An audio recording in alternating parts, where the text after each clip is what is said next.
کہ ایک دفعہ پھر قانون بے بس ہوا اور خان صاحب جیت گئے۔ قانون کی بے بسی یہ ہے کہ عدالت کے حکم پہ خان صاحب کی گرفتاری نہ ہو سکی اور کل سے جاری جو لاہور کے اندر صورتحال ہے زمان پارک میں، اس نے سارے کو گرفت میں لیا ہوا ہے اور یہ سنجیدہ صورتحال ہے۔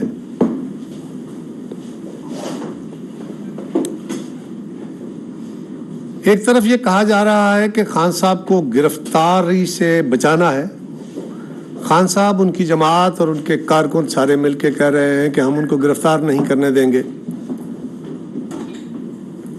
اور یہی ہمارا حتمی منزل ہے، مقصد ہے۔ اگر تو یہ کسی سیاسی جماعت، وزیر اعظم، کسی وزیر، کسی ادارے کی طرف سے خان صاحب کے خلاف کوئی انتظامی حکم ہوتا یا حکومت وقت کی طرف سے ان کو ڈیٹین کرنے کا کوئی حکم ہوتا، ایون دین اس کی امپلیمنٹیشن ہونی ہے، لیکن یہ تو خالصتاً ایک عدالتی حکم ہے۔ ایک عدالتی حکم پہ عمل درآمد ہونا تھا۔ عدالت نے خان صاحب کو نوٹسز دیے، اگر وہ پیش ہو جاتے تو یہ صورتحال ہی پیدا نہ ہوتی۔ ایک دفعہ، دو دفعہ، چار دفعہ، 10 دفعہ، 15 دفعہ نوٹسز ہوتے رہے اور پھر نوٹس پہ نوٹس والی صورتحال ہے۔ عدالت بار بار ٹائم دیتی رہی، عدالت بار بار پیچھے ہٹتی رہی، قانون بے بس ہوتا رہا۔ خان صاحب نے جو اپنا رویہ بنایا ہوا تھا کہ میں سب اداروں سے بالا ہوں، میں سب قوانین سے بالا ہوں، آج پھر وہ اسی رویے کا شکار ہے۔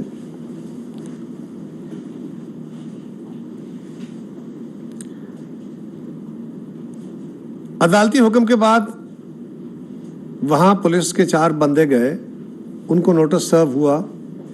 اس دن بھی پولیس کے افسران کے ساتھ جو سلوک کیا گیا وہ ناقابل برداشت ہے، لیکن اس کے بعد ہائی کورٹ نے 13 تاریخ تک کا وقت لے کے دیا۔ 13 تاریخ کو بھی خان صاحب پیش نہیں ہوئے، یعنی لوور کورٹس کو بھی اور ہائی کورٹس کو بھی درخور اطلاع نہیں سمجھا، اور انہوں نے کہا کہ میں عدالتوں میں بھی جاؤں گا تو اپنی شرط پہ، میں سیاست بھی کروں گا تو اپنی شرط پہ، میں جو بھی کام کروں گا وہ اپنی شرائط پہ کروں گا۔ اب آج مجھے ایک سیریس سوال کرنا ہے اپنے آپ سے بھی، سیاسی جماعتوں سے بھی، میڈیا سے بھی، عدالتوں سے بھی، سب سے، کہ پاکستانی ریاست کہاں کھڑی ہے؟ ایک عدالتی حکم پہ عمل درآمد کرنے کے لیے اسلام آباد پولیس جاتی ہے، لاہور پولیس قانون کے مطابق ان کو پابند ہے ان کا ساتھ دینے کے لیے۔ وہ خان صاحب کو کہتے ہیں کہ آپ پیش ہو جائیے، وہ کہتے ہیں میں نہیں پیش نہیں ہونا۔ وہ ڈیفائی کرتے ہیں اور اس کے جواب میں ان کے کارکنوں کو اکٹھا کیا جاتا ہے، خان صاحب کی فوٹیج چلائی جاتی ہے، ان کے ریکارڈڈ پیغام چلائے جاتے ہیں۔ اور وہ پیغام کیا ہے، یہ میرا آپ سے بھی سوال ہے، وہ کیا پیغام ہے؟ وہ پیغام یہ ہے کہ اپنے کارکنوں کو کہہ رہے ہیں کہ یہ مجھے گرفتار کرنے آئے ہیں، ایک مفروضہ ہے کہ میری جان کو خطرہ ہے، یہ مجھے جان سے مارنے آئے ہیں۔ یہ ویسے ہی ہے جیسے امریکی سازش تھی، جیسے اور بہت سارے ان کے سو کالڈ الزامات تھے۔ اسلام آباد کی عدالت میں پیش ہونا خطرہ ہے، 7 گھنٹے لاہور کی سڑکوں پہ جلوس کے ساتھ چلنا کوئی خطرہ نہیں ہے۔ اگر خطرہ ہے تو عدالت میں پیش ہونے کے لیے آپ اسلام آباد پولیس کو، آپ رینجرز کو، آپ لاہور پولیس کو، کسی کو بھی لکھ کے دے سکتے ہیں کہ میری سیکیورٹی، ایڈیکویٹ سیکیورٹی، کافی سیکیورٹی کی جائے۔ اگر آپ کے اپنے لوگ اپنی سیکیورٹی اتنی کر سکتے ہیں کہ آپ جلوسوں میں جا سکتے ہیں، تو آپ کے اپنے لوگوں کے ساتھ ریاستی ادارے بھی اگر آپ کو سیکیورٹی دے دیتے تو کیا وجہ ہے کہ آپ عدالت میں پیش ہوتے ہیں؟ لیکن انہوں نے ثابت کیا یہ معاملہ وہ نہیں ہے، یہ معاملہ وہی ہے کہ وہ اپنی ٹانگ پہ پلستر باندھے، چند چھرے لگنے کے بعد کئی مہینے اس آڑ میں بیٹھے رہے، اور وہ انسائٹ کر رہے ہیں لوگوں کو کہ آئیں باہر نکلیں، پولیس کے ساتھ لڑیں۔ کیوں نکلیں باہر؟ پولیس کے ساتھ لڑیں، کیوں نکلیں باہر؟ سڑکیں بلاک کریں، کیوں نکلیں باہر؟ تشدد کریں۔ آگ لگائیں. اور آج تو انتہا ہو گئی. گلیلیں چل رہی ہیں پولیس پہ, لاٹھیاں چل رہی ہیں پولیس پہ, پتھراؤ چل رہے ہیں پولیس پہ. اور اب ماشاءاللہ پی ٹی آئی کے کارکنوں نے زمان پارک کے اندر سے, خان صاحب کے گھر سے پیٹرول بم بھی برسانے شروع کر دیے پولیس پہ. اب سوال یہ ہے کہ پولیس بے بسی کی تصویر کیوں بنی ہوئی ہے؟ کیا پولیس کا عمران خان صاحب کے ساتھ کوئی اپنا بیر ہے, کوئی دشمنی ہے؟ نوکریاں تو وہی ہیں جو ویسے بھی وہ کر رہے ہیں, یہ آپریشن ہو یا نہ ہو وہ نوکریاں کر رہے ہیں. کیا پولیس اتنی بے بس ہے؟ ہم نے اوور دا ایئرز اپنے اداروں کو بھی کمزور کر دیا. اور میڈیا کو یہ سوچنا چاہیے, مجھے بھی یہ سوچنا چاہیے, سیاسی جماعتوں کو بھی, کہ آپ جو دکھا رہے ہیں, ایک انسائٹ کر رہا ہے بندہ کہ آؤ ریاست کے خلاف بغاوت کرو, آؤ ریاست کے خلاف لٹھ برداری کر لو, آؤ ریاست کے اداروں کے اوپر بم پھینکو, پیٹرول بم, اور ہم اس کو دکھا رہے ہیں. پولیس آگے بڑھتی ہے. پولیس کیا ہوتی ہے؟ ریاست کے پاس طاقت ہوتی ہے. ریاست کی طاقت کے اظہار پولیسنگ کے لیے پولیس بھی ہے, رینجرز بھی ہے, باقی ادارے بھی ہیں, فوج بھی ہے. لیکن نارمل روٹین میں عام لا اینڈ آرڈر کی صورتحال کو کنٹرول کرنے میں پولیس کا رول ہوتا ہے. آپ ذرا غور کیجئے کہ ہم نے مسلسل اپنے اس کے اندر خامیاں ہوں گی, ادارے کے اندر بھی بہت ساری خامیاں ہوں گی, لیکن ہم نے اس کی حالت کیا کر دی ہے. دنیا بھر کی پولیس کے پاس لاٹھی ہوتی ہے, شیلڈ ہوتی ہے, ہتھیار ہوتے ہیں نا اس کے پاس, آنسو گیس ہوتی ہے, واٹر کیننز ہوتی ہیں, ربڑ بلٹس ہوتی ہیں, لائیو ایمونیشن ہوتا ہے. یہ سارے وہ تھے. اس کے علاوہ بھی وہ ڈائلاگ سے لے کے لائیو ایمونیشن چلانے تک یہ ساری چیزیں اس لیے دی جاتی ہیں کہ ایز اینڈ وین ریکوائرڈ کوئی ایسی صورتحال خدا نہ خواستہ بن پڑے تو کسی انتہائی اقدام کی طرف بھی ان کو جانا پڑے تو جانا پڑے گا, کیونکہ ریاست کی ریٹ بہرحال قائم رکھنی ہے. ہم نے کیا کیا ہے؟ سیاسی حکومتیں ادارے کو اپنی ڈیوٹی کر رہا ہے, اس ڈیوٹی کے دوران یقیناً کبھی لاٹھی چلے گی, کبھی گولی چلے گی, کبھی واٹر کینن چلے گی. آپ بھی دکھا رہے ہیں, آپ بھی تنقید کا وہ پہلو دے رہے ہیں اور میں بھی اس کو ڈس اون کر رہا ہوں. عدالت اس کو بلا لیتی ہے اور اسے پوچھتی ہے, اس پولیس والے کو کہتی ہے کہ تو نے ڈنڈا کیوں مارا, تو نے یہ فلاں کام کیوں کیا, تو نے واٹر کینن کے ساتھ کیوں تشدد کیا, جبکہ اس پہ وہ جو غلیل کے ساتھ آنے والا گولی ہوتی ہے نا, وہ بندوق کی گولی کی طرح ہی ہوتی ہے جو ان کی شیلڈوں میں سے گزر کے جا لگتی ہے. وہ ادارہ جس کے پاس طاقت کے استعمال کا اختیار ہے, اس کے ہاتھ ہم نے باندھ دیے, کبھی مذہبی تنظیموں کے آگے, کبھی طالبان کے آگے, کبھی سیاسی جو جتھے ہیں ان کے آگے. اور آج ہم کہہ رہے ہیں کہ پولیس بے بس ہے. ہم کہہ رہے ہیں کہ جناب, اور ہم بھی سیاستدان بھی بیٹھے ٹاک شوز میں ہم باتیں کر رہے ہیں, اور یہ کسی ایک آج کی حکومت کا ایشو نہیں ہے, اس سے پہلے بھی ہم یہ کام کرتے رہے. ہمیں سوچنا ہوگا ہم نے اپنے اداروں کو کیا اتنا بے بس بنا کے ریاست کو چلا پائیں گے؟ کیا طریقہ ہے؟ پاکستان کا کوئی دانشور, پاکستان کا کوئی میڈیا پرسن, پاکستان کا کوئی بڑے سے بڑا جج صاحب بتائے ہمیں کہ ایسی صورتحال میں جب خان صاحب اعلان بغاوت کر بیٹھے ہیں, وہ لوگوں کو انسائٹ کر رہے ہیں, کیا طریقہ ہے امن کے ساتھ ان کو گرفتار کرنے کا؟ یا عدالتیں حکم دینا بند کر دیں, آئندہ سے حکم نہ دیں کہ جی عمل درآمد نہیں ہو سکتا, اور اگر پولیس نہیں کرتی تو پھر پولیس کے کپڑے اترتے ہیں, آپ بھی اتارتے ہیں, میں بھی اتارتا ہوں, جج صاحب بھی اتارتے ہیں. کیا کرے گی پولیس؟ اور کیا ان حالات میں کمپرومائز کرتے کرتے, ادارے کمپرومائز کر کے کیا ہم اپنی ریاست چلا پائیں گے؟ کیا ہوا ہے؟ کبھی ہم دہشت گردی کا شکار ہے, ایک ادارہ, دوسرا ادارہ, تیسرا ادارہ, ہم ادارے پہ ادارہ کھڑا کرتے جا رہے ہیں, جو بیسک ادارہ ہے اس کے اوپر کمپرومائز کر رہے ہیں. مجھے عمران خان سے کوئی دشمنی نہیں ہے, مجھے اس رویے کے ساتھ اختلاف ہے, میں بالکل کبھی وائلنس کا حامی نہیں ہوں, کسی صورت میں, ساری زندگی وائلنس کا شکار رہے ہیں. لیکن اگر افراد اپنے قومی اداروں کے اوپر یوں بم برسانے شروع کر دیں, اور ہم جس طرح طالبان کے ساتھ ڈائلاگ شروع کر دیتے ہیں, اسی طرح پاکستان کے اندر کئی جتھے اٹھے, انہوں نے پولیس والوں کو مار دیا, ہم نے پھر ان سے سمجھوتے کر لیے, چند دن پکڑ دکڑ ہوئی, پھر بیٹھ کے سمجھوتا ہوا, بندے ریلیز ہو گئے. کیا میسج دیا ہے آپ نے, اور کیا میسج دے رہے ہیں ہم